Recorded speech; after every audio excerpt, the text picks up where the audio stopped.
tempo que o Senhor mesmo nos dá para estarmos na Tua presença, para Te buscarmos, para sermos instruídos na Tua palavra. E nós te pedimos, Deus, que na Tua misericórdia Tu venhas ao nosso encontro e conduza o nosso pensar, para que possamos pensarmos biblicamente, para que possamos pensar a verdade do Senhor e assim vivermos para Ti de forma agradável, em nome de Jesus. Amém. Muito bem, capítulo 5, vamos lá.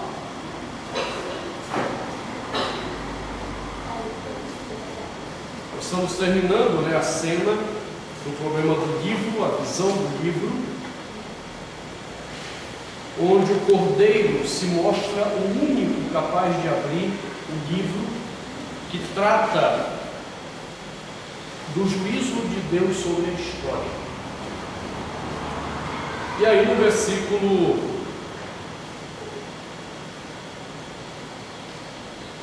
8 e 9, nós paramos aí na questão dos cânticos. Então, vamos pegar desde o 6, que é onde começou esse discurso aí. Diz assim: então vi no meio do trono dos 4 seres viventes, e entre os anciãos de pé, um cordeiro, como tendo sido morto.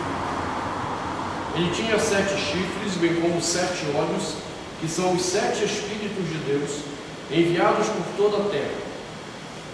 Veio, pois, e tomou o livro da mão direita daquele que estava sentado no trono.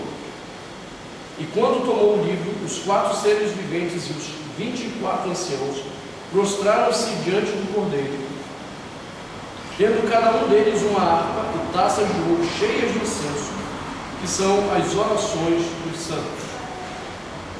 E entoavam um novo cântico, dizendo: digno és de tomar o livro e de abrir-lhe os selos, porque foste morto, e com teu sangue compraste para Deus os que procedem de toda tribo, língua, povo e nação. E para o nosso Deus os constituíste reino e sacerdotes, e reinarão sobre a terra. Diante do cordeiro,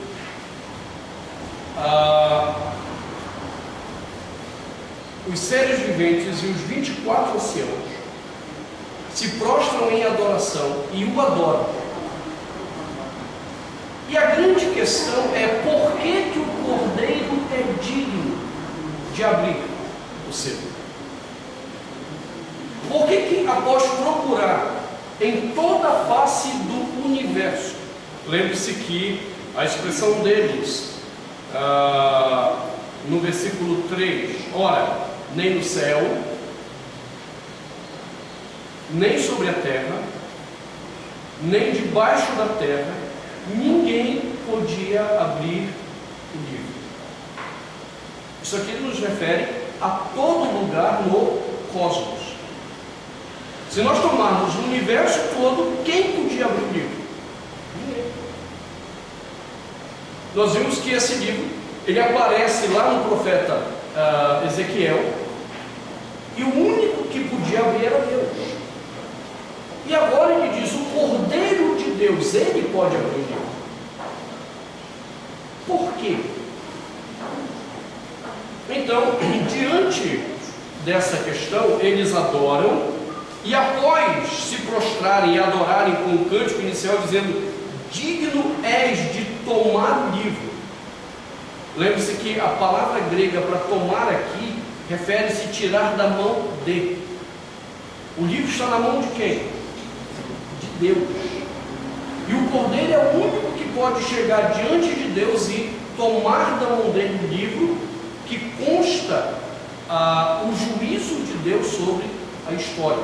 E eles dizem: tu és digno de tomar o livro e de abrir-lhe os selos. Nós vimos que esse livro, a maneira como João escreveu esse livro, com 7 selos e tal, ele se referia a um tipo de literatura que havia naquela época, que estabelecia a questão de propriedade.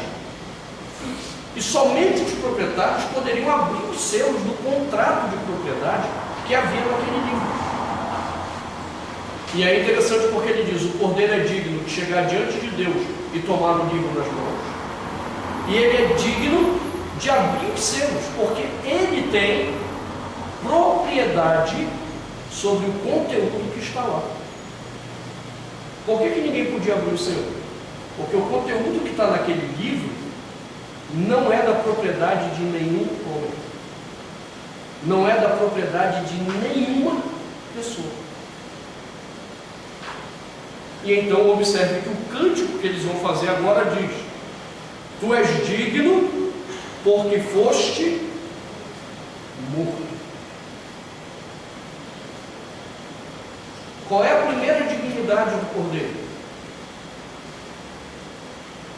Ele é o único que foi achado justo o suficiente para morrer e tomar sobre si a ira de Deus. Do que trata esse livro final? Não é o juízo de Deus? Não é a ira do Senhor que vem contra os homens, que detém a verdade pela mentira, o culto pelo show. Não é a ira de Deus contra os homens que abandonaram a glória de Deus pela glória do homem. Não é a ira do Senhor. Quem é o único que foi capaz de tomar a ira de Deus sobre si? O Cordeiro, Jesus Cristo. Por isso a celebração deles começa dizendo: tu és digno porque tu fostes morto. Isso parece um contrassenso naquela cultura, porque na cultura quem morre é o fraco. Quem morre é o fraco. Por que você acha que os apóstolos, na hora que Jesus está sendo levado para os interrogatórios, tudo eles deram no pé? Por que você acha que Pedro, quando é questionado, tu era um deles? Não era não. Por que Pedro negou 3 vezes? Porque os que morrem são os fracos. Os que morrem são os que não têm poder. E agora o livro do Apocalipse disse: não. O que morreu é que era digno.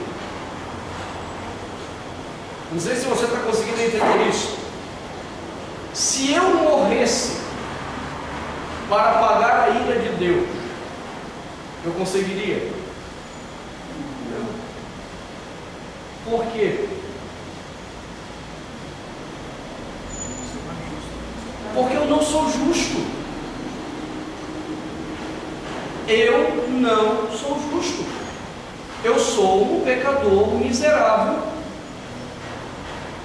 que sem a graça de Cristo viveria na minha mais profunda miserabilidade.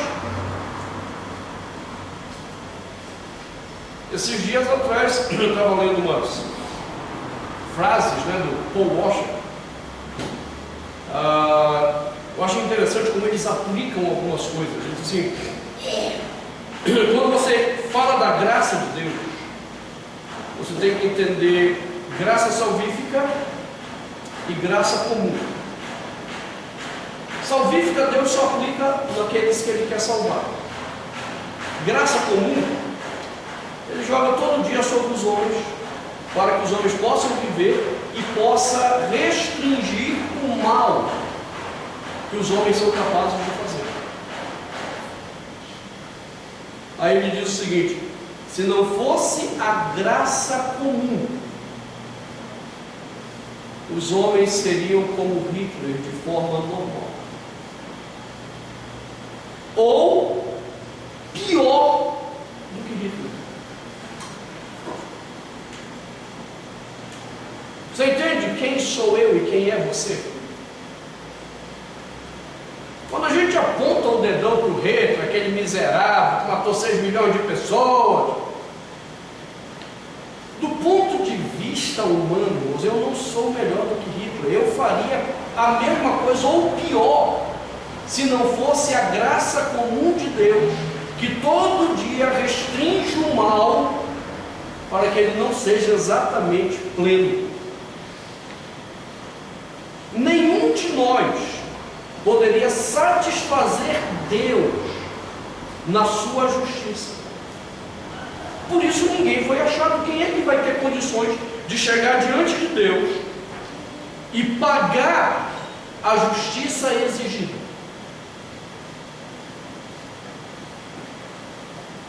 A justiça de Deus é perfeita. Nós somos imperfeitos. Como é que a gente paga isso? A justiça de Deus é santa. Eu sou pecador. A justiça de Deus é plena. Eu sou limitado. Me diga, como é que eu pago isso?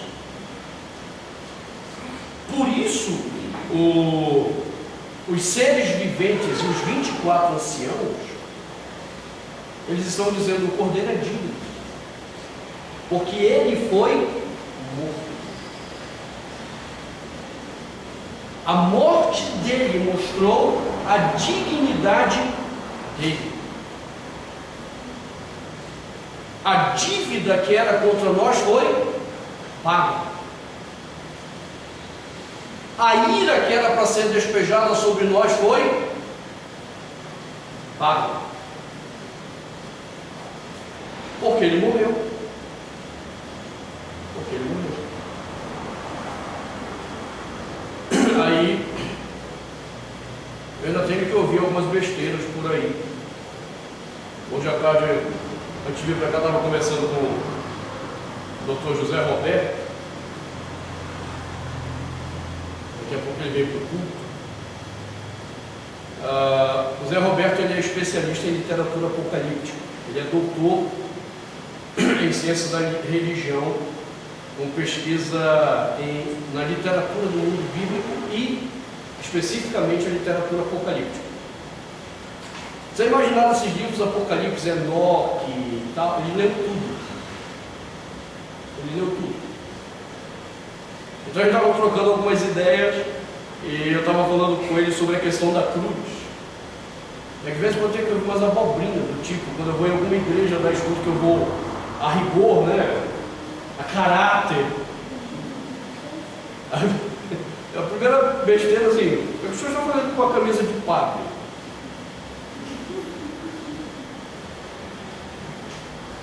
Não, a pergunta não é essa, é o que os padres estão fazendo com a camisa de um pastor, ué?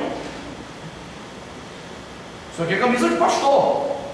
Aí outra besteira que eu costumo ouvir é: por que o senhor está usando uma cruz? A arma que matou Jesus.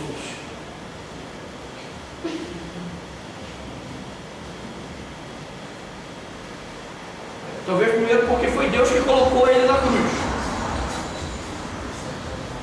Segundo, talvez porque a cruz me lembre sempre a perversidade do pecado que havia em mim e a profunda justiça de Deus. Às vezes a gente esquece isso. O que a cruz nos lembra? A profunda perversidade do nosso pecado. Quem é que ia para a cruz, irmão? Era o ladrão de galinha. Era o cara que roubou um saco de arroz. Não só ia para a cruz os piores criminosos daquela época.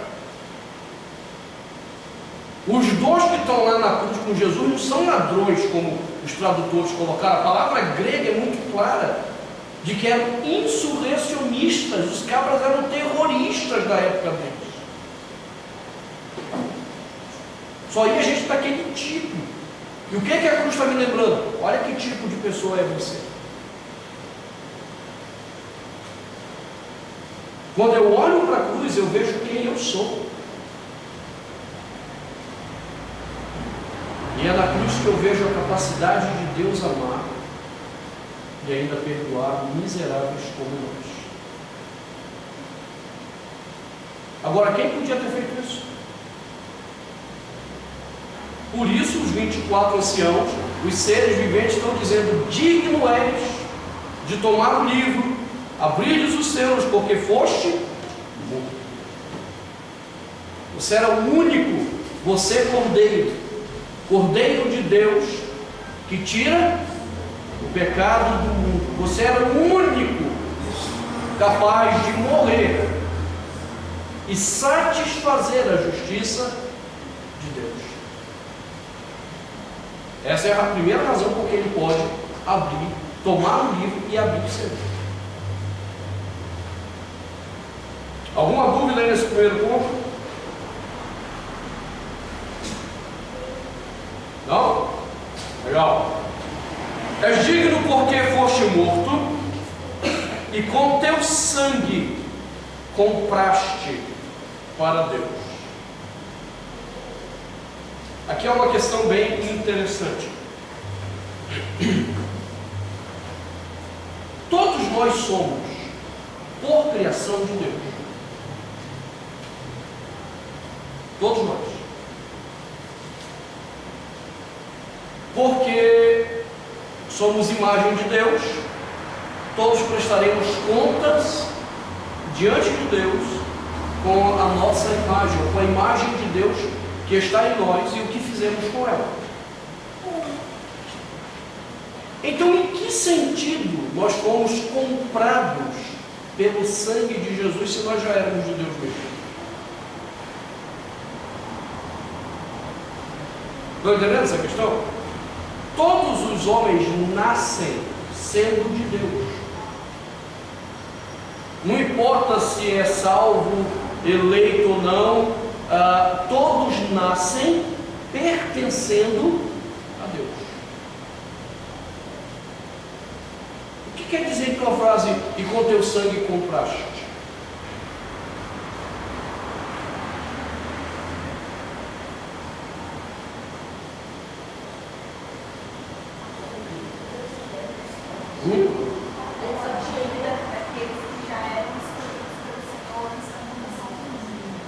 Mas que dívida é essa se todos são do Senhor? Porque nós éramos escravos do pecado, Ele nos libertou. Porque a coisa caminha exatamente por aí. Nos comprou do pecado, como se o pecado fosse nosso Senhor. Ok. Quem é o nosso Senhor? Por natureza.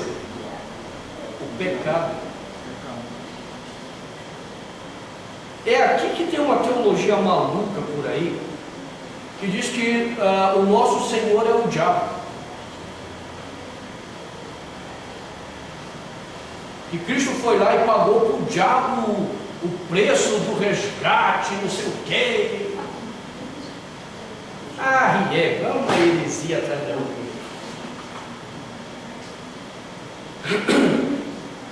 Rapaz, o diabo não é dono nem da casa que ele mora. O inferno não é dele. O inferno foi criado por Deus para o diabo e seus anjos. Quem é o dono do inferno? Deus. Por que o salmista diz: se eu fizer a minha cama no mais alto, se eu subir aos céus, lá estás, e se eu fizer a minha cama no mais profundo Sheol? O que é Sheol? É engraçado, os tradutores fazem um negócio maluco. Poesia hebraica, você constrói poesia hebraica de três maneiras: numa relação de paralelismo sintético, sinonímico e antitético. Sinonímico: a primeira linha, na segunda linha se repete a mesma coisa, é apenas reforço de ideia. O que é o antitético? A primeira linha, a segunda linha é o contraste. Sintético: primeira linha, segunda linha desenvolve a primeira linha. Aí o salmista diz: se eu subo aos céus, chamai. Nós temos nós cheio o pincel. Você não viu o pincel? Chamai é uma palavra parecida na escrita com Sheol. Ele está fazendo um joguinho de palavras ali. Se eu subir ao Chamai, aos céus, lá o Senhor está. E se eu fizer a minha cama no mais profundo Sheol, qual é o contraste de céu, irmãos? É abismo. Aí o dono do tradutor: e se eu fizer a minha cama no mais profundo abismo? Mas desde quando abismo é o contraste do céu? Se eu fizer a minha cama no mais profundo do inferno, adivinhe o que é que vai acontecer? O Senhor estará lá. O inferno não é do diabo. O inferno é de Deus.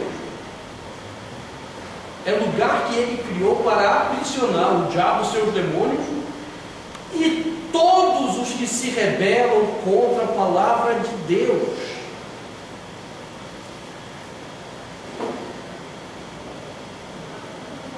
Então não é o diabo que tem senhorio sobre a minha vida. Como disse de uma forma muito clara John Piper, não é o diabo que tem legalidade na tua vida, porque o diabo não pode te mandar para o inferno.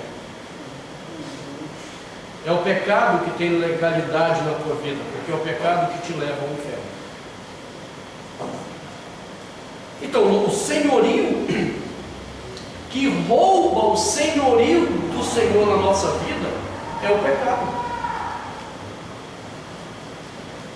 O papel de Satanás é apenas ser um instrumento para que eu peque contra Deus e não de senhorio.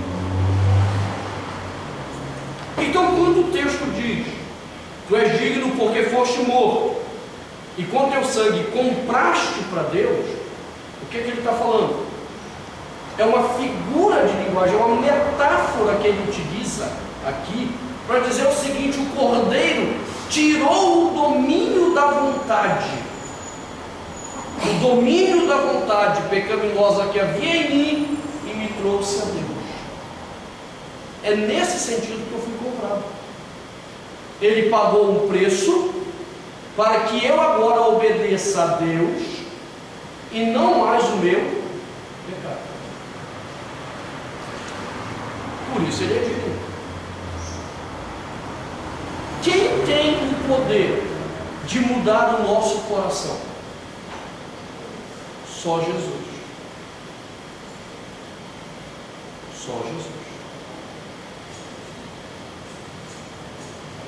Por isso que nós declaramos que só Ele tem o poder de nos salvar. E não há nenhum outro nome em toda a face da terra, embaixo do céu, que importa que os homens sejam salvos, a não ser por meio do nome de Jesus.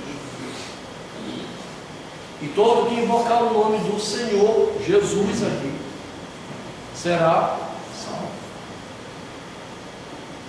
Porque Ele pagou o preço da vontade. Ele removeu o poder da vontade que operava em mim, que me dispunha para o pecado, e colocou no meu coração o poder da vontade que me dispõe para Deus. Rapaz, se fosse uma igreja pentecostal, os irmãos já estavam dando glória a Deus, aleluia, sapateando. Estava rodopiando a proclamação dessa mensagem, né? Eu não sei, mas eu realmente fico empolgado quando eu entendo isso. Isso realmente mexe comigo, a ideia do poder de Cristo de remover de mim a capacidade de pecar para me fazer cumprir a vontade de Deus, porque Ele pagou o preço da minha vontade.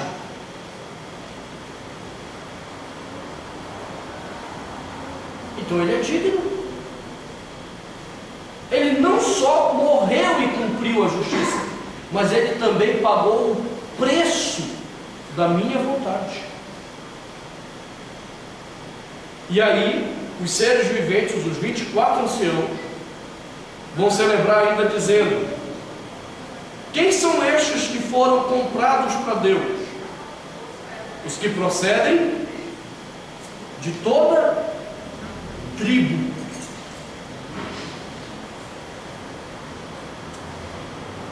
Isso aqui é bem específico. Ainda no Novo Testamento existia uma estrutura que já não era tão comum, mas ainda existia, que era a estrutura dos nômades. Até hoje ainda tem. Uns dias atrás, aí, não sei quantos meses atrás, o Fantástico passou uma reportagem sobre os nômades ainda, que inclusive falam o aramaico.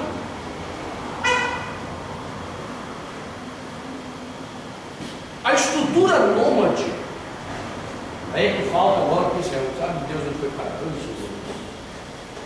foi um levante espiritual.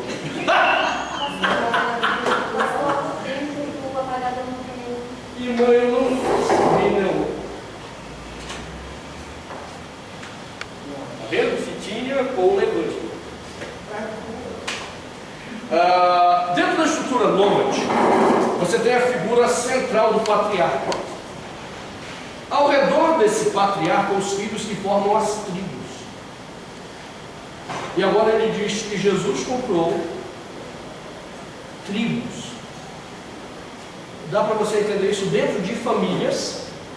Ele separou famílias.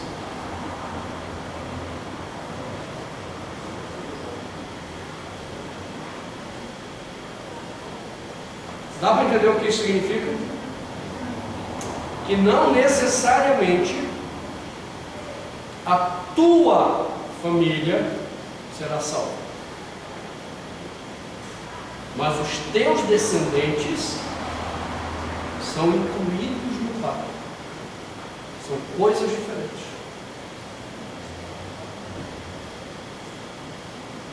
Pense quantos irmãos você tem.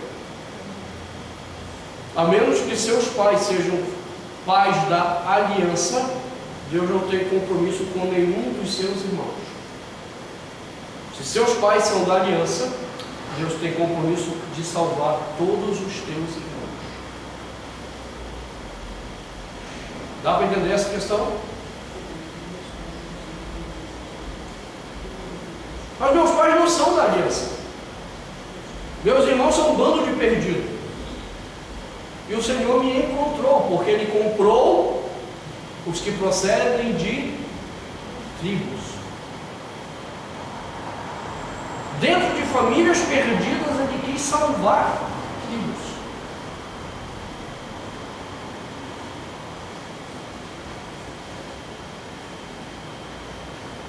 Os que procedem de toda tribo, língua.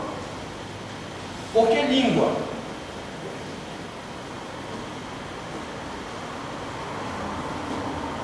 Por que língua? Existem vários tipos de nações, por aí, mas pensa biblicamente. Tenta achar o eixo bíblico. Por que língua? Não, tenta achar o eixo bíblico. Onde foi que a coisa se perdeu? Babel. Ali Deus despejou a ira dele contra os homens, dividindo as línguas. E agora, quando diz que o Cordeiro comprou pessoas de todas as línguas, significa que ele reconciliou o mundo diverso na sua cultura diante de Deus.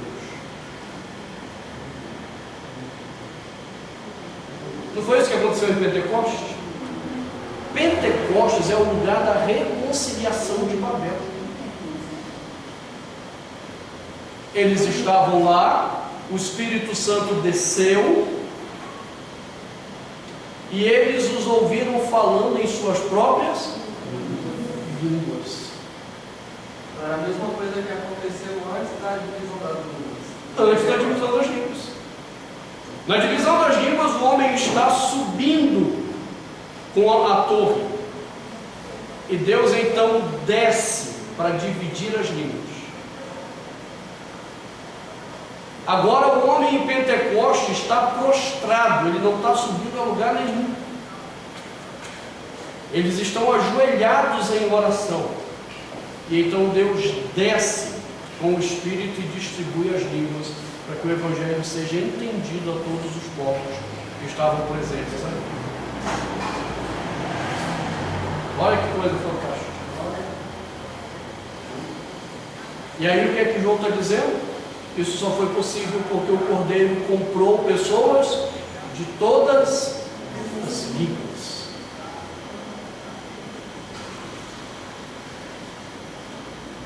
Há música que era cantada antigamente pelo Prisma, conjunto da Adventista, chamado Amor em Qualquer Língua. Você nunca ouviu isso? Joga lá no YouTube. Linda essa música. Já ouviu? Linda. E eles então começam a cantar em alguns momentos a variação dessa expressão, eu te amo, em várias línguas. No inglês, francês, e por aí, italiano, velho. Essa é a reconciliação. Mais recentemente, aqueles hereges da Batista da Lagoinha fizeram uma gravação útil. Tem aquela música lá. Não, mas essa é outra agora. Estou precisando de outra música agora. É uma. Puxa vida, fugiu agora.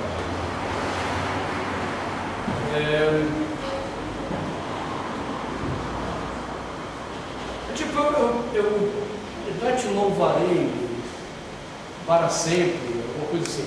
E aí eles, de repente, citam esse texto e as pessoas começam, pelo menos umas 3 línguas diferentes, cantam a mesma melodia. Eles cantam assim, digno é o cordeiro que foi morto, santo, santo ele é. Aí continua, aí no meio da canção começa a falar, né? Digno que foste morto, combate para Deus. Aí ela cita o texto e em seguida eles começam a falar do amor em outras línguas. Okay. Essa é uma manifestação visível e bíblica, a despeito deles serem uma igreja não bíblica.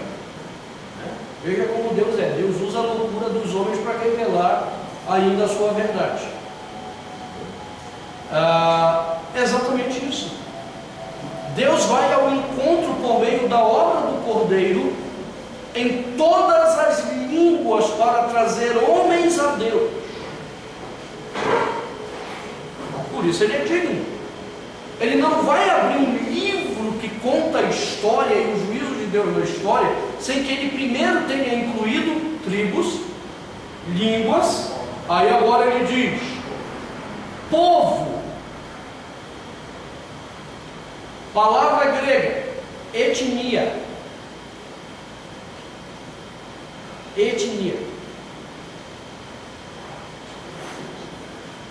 O Brasil é uma etnia? Sim ou não? Não. O Brasil é uma nação cheia de etnias. A ideia é que a obra do Cordeiro cobrirá toda a face da terra. Até as etnias todas serão alcançadas. É por isso que lá em Mateus 24, Jesus disse que o fim não chegaria até que esse evangelho do reino fosse pregado a todas as etnias. Lá o tradutor meteu a palavra nação. Do ponto de vista das nações, o evangelho já chegou em todo mundo praticamente. Do ponto de vista das etnias, falta ainda quase 40% para ser alcançado. Tem muito trabalho ainda. Segundo as agências missiológicas, ainda faltam aproximadamente 40% de etnias para o evangelho chegar, onde o evangelho nunca chegou. Você quer ver um mistério doido? No Brasil tem etnia que nunca ouviu falar do evangelho. Na Amazônia nunca ouviram falar do evangelho no Brasil. Se eu vier perguntar lá em Macapá também não chegou ainda não. Mas o que é que você tem contra o meu Amapá?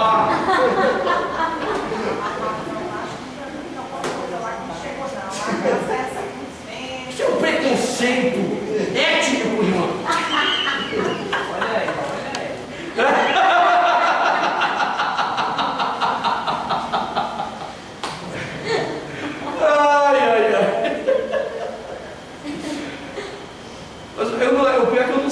Porque o Amapá, ele tem 92% da floresta amazônica preservada.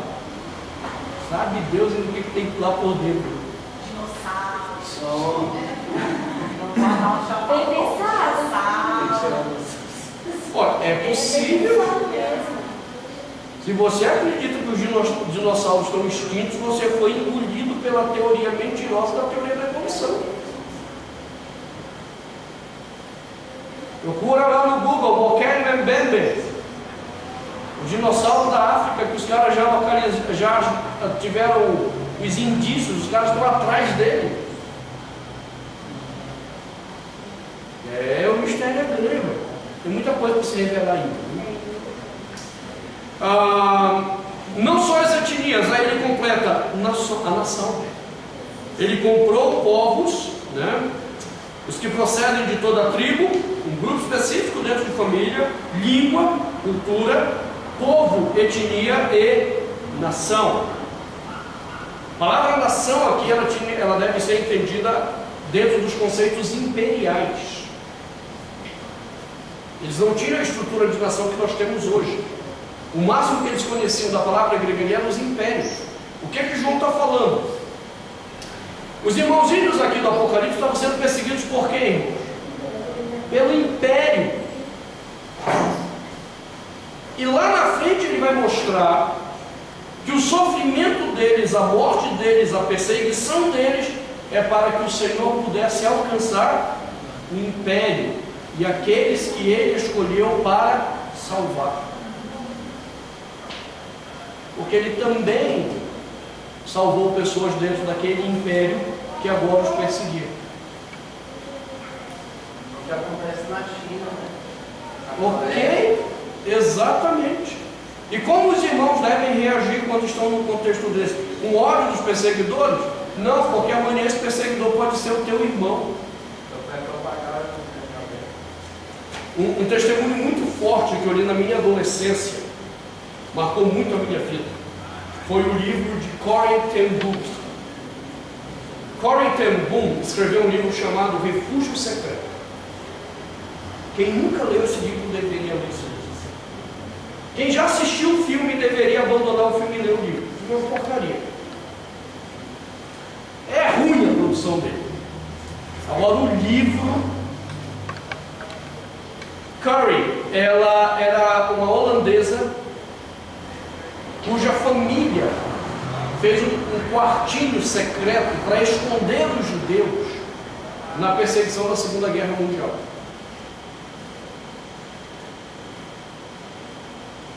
Um dia a Gestapo achou todo mundo e foram para os campos de concentração.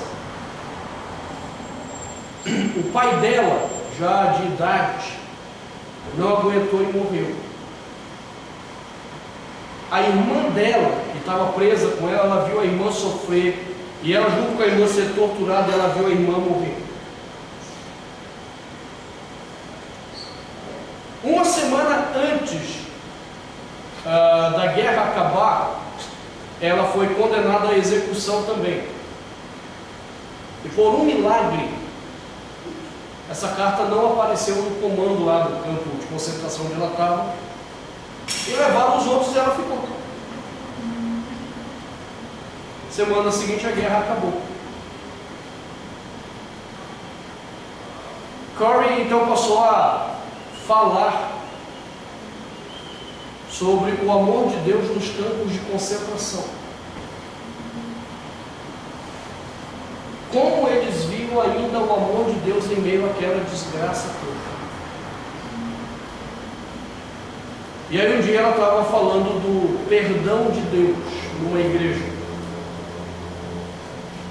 E falando como Deus havia tratado o coração dela para que ela não odiasse os alemães. Quando ela terminou de falar, está lá na porta cumprimentando o pessoal, se apresenta diante dela o cara que era o chefe do campo de concentração que havia matado o pai dela e a irmã.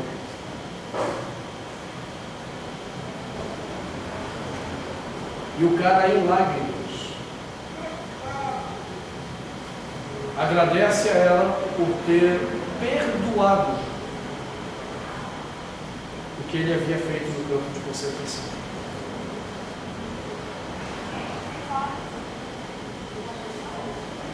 Porque ele ouviu na pregação dela que ela havia aprendido a perdoar. E agora está lá esse cara na frente dela.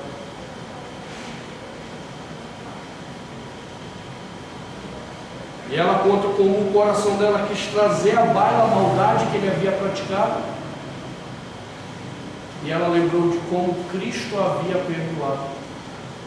E a necessidade de perdoá-lo realmente. E ela diz então que ela o abraçou fortemente e reafirmou o perdão dela sobre a vida dele. Aquele que te perseguiu ontem, por causa do seu testemunho, poderá ser o teu irmão amanhã. Por isso o escritor João aqui no Apocalipse está dizendo, irmãos, o Cordeiro salvou pessoas do império também. É tipo assim, eles ainda não sabem. É tipo aquele cara que chega para você e diz assim, aí pastor, estou namorando a fulana, que legal. E aí o que está faltando para tornar público isso? É que ele ainda não sabe, mas a gente está namorando.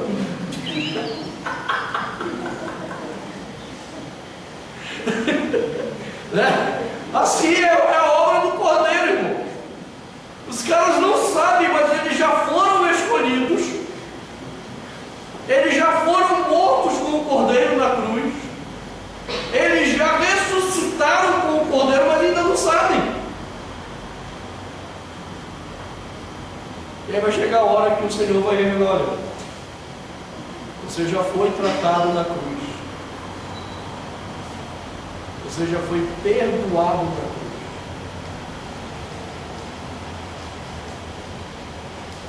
Ele comprou a vontade de tribos, línguas, povos, nações, mas ele comprou com um propósito. Não foi apenas para dizer, são meus. É meu, tá vendo? Tudo meu. Não, ele diz, e para o nosso Deus, os constituíste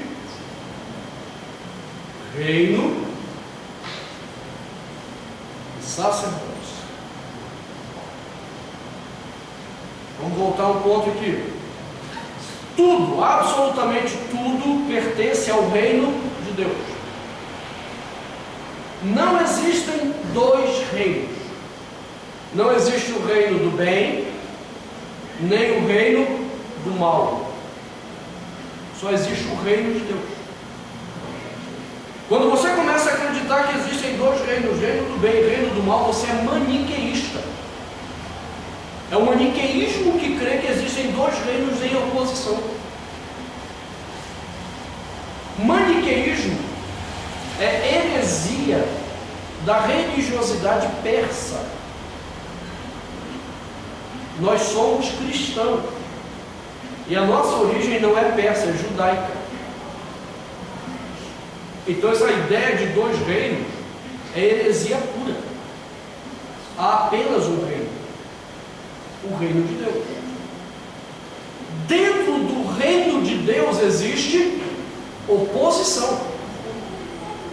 Por causa do pecado, dentro do reino de Deus, o pecado opera, fazendo oposição ao reino soberano de Deus sobre todas as coisas.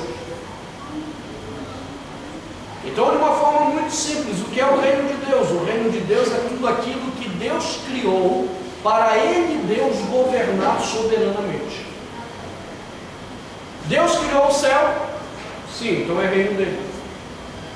Deus criou o universo que está lá fora? Sim, então é reino dele.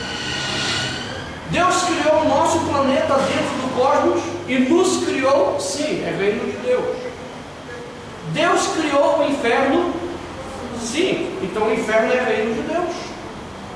Acho engraçado a dificuldade que a pessoa tem que entender isso. Tudo é reino. Absolutamente tudo é reino de Deus. Agora, quando o Cordeiro me comprou, ele me comprou para me constituir reino. Qual é a ideia aqui? A ideia simples é que antes eu era um rebelde contra o reino. eu militava contra o reino de Deus. E alguns militavam mesmo, né? Veja o caso aí do Jean Willis. É um militante contra o reino de Deus. Movimento LGBT, militante contra o reino de Deus. É declarado o negócio. Tem outros que militam de forma sutil, pregando um falso evangelho. Militam.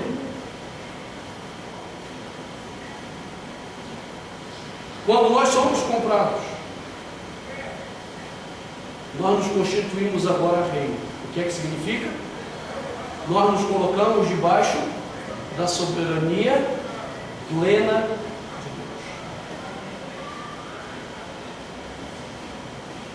Deus. Cristo alcançou pessoas de todas as tribos, línguas, povos, nações, para constituí-los reino.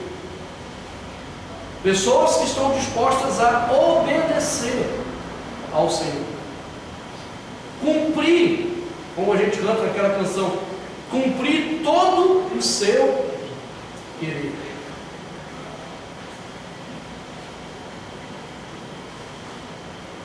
Aí agora vem a coisa mais surpreendente. Ele comprou para o nosso Deus a fim de constituir reino e sacerdotes.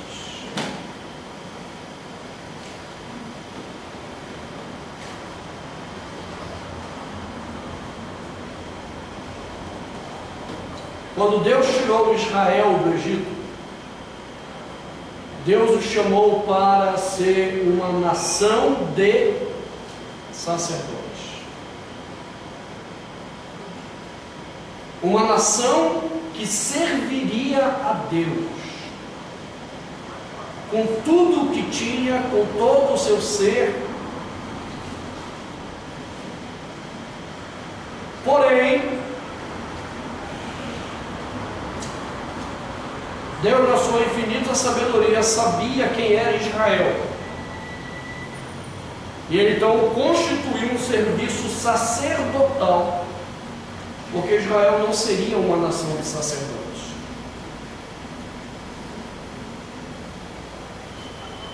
Aí o serviço sacerdotal no Antigo Testamento. Aí Cristo veio, nós temos meditado isso nas nossas pregações de domingo, sobre o sacerdócio superior de Jesus. E Ele cumpriu tudo que os sacerdotes não podiam cumprir. Agora que tudo está cumprido nele, quem somos nós diante de Deus? Sacerdotes. Em Cristo se cumpre a promessa de que Deus teria um povo de sacerdotes.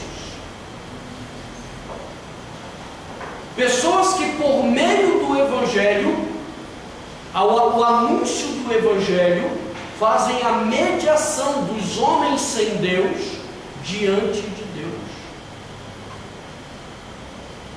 Daí, nós temos batido numa tecla desde o dia 31 de dezembro.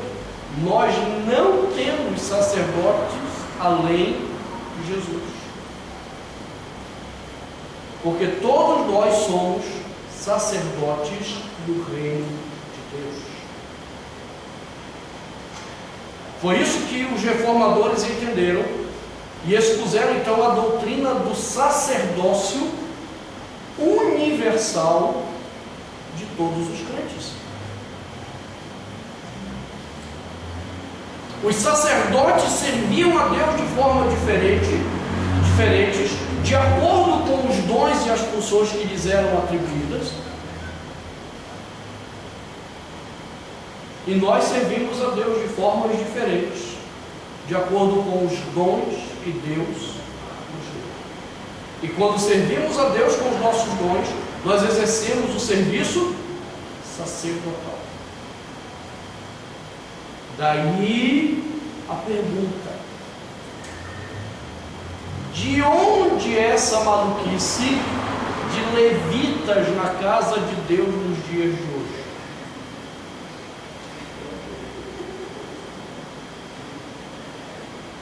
Se todos somos sacerdotes, de onde esses levitas surgiram? Deve ter sido lá do quinto dos infernos. É óbvio, porque se perverte o Evangelho de Deus, se perverte a verdade de Deus, o único que tem interesse em perverter a verdade de Deus é o diabo.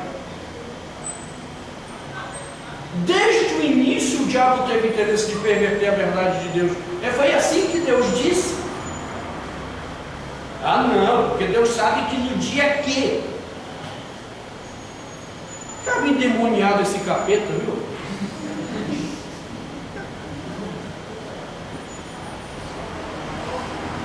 Só ele tem interesse de perverter. E um dos aspectos que tem sido pervertido é essa ideia do sacerdócio universal.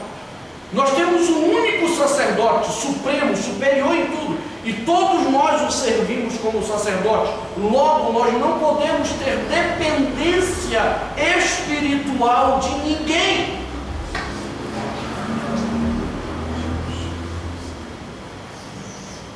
Dá para entender isso? Você é um miserável de um cristão se depender da minha vida espiritual para ser alguma coisa na tua vida.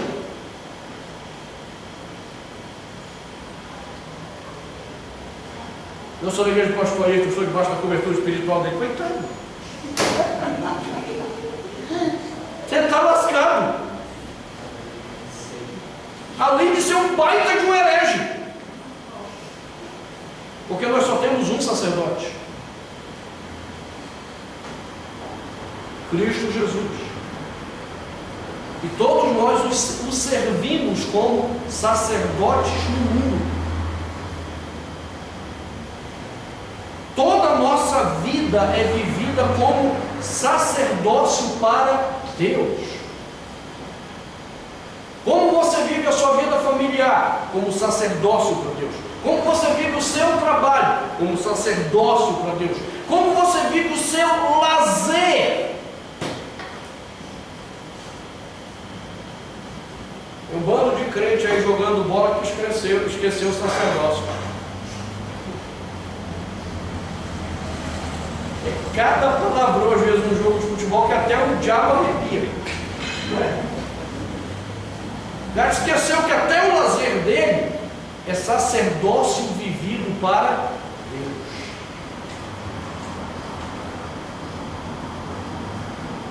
Os sacerdotes tinham funções diferentes. A igreja tem funções diferentes. Deus me chamou para ser pastor e instruir a sua vida biblicamente. É minha função. Mas isso não faz com que você dependa de mim. É muito diferente. Não, só vai ter poder se o pastor Ayrton orar por mim. Coitado, iludido. Nós somos sacerdotes. Todos nós temos a autoridade de Deus para orarmos e intercedermos uns pelos outros.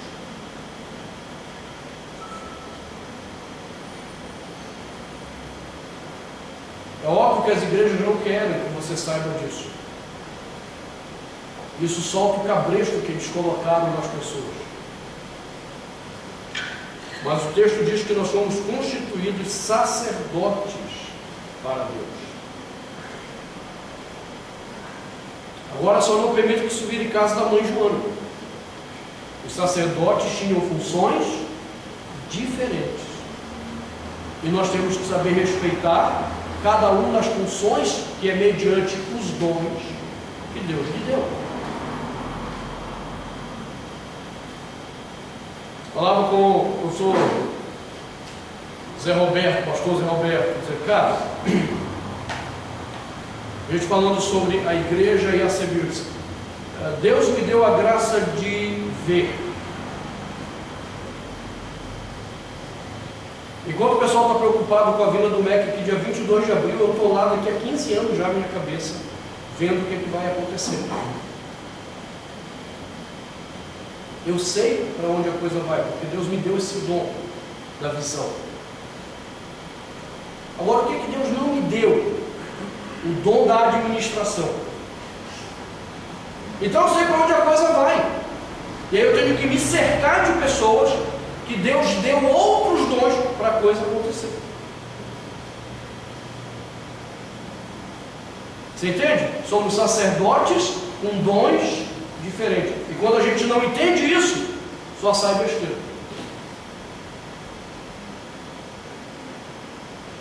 Nós temos que agir, viver, trabalhar dentro dos dons que Deus nos deu. E a promessa então é que esse povo reinará sobre a terra. Aí eu quero voltar a esse ponto no domingo que vem, para entendermos o que é terra aqui. Tem muita confusão aí sobre esse assunto.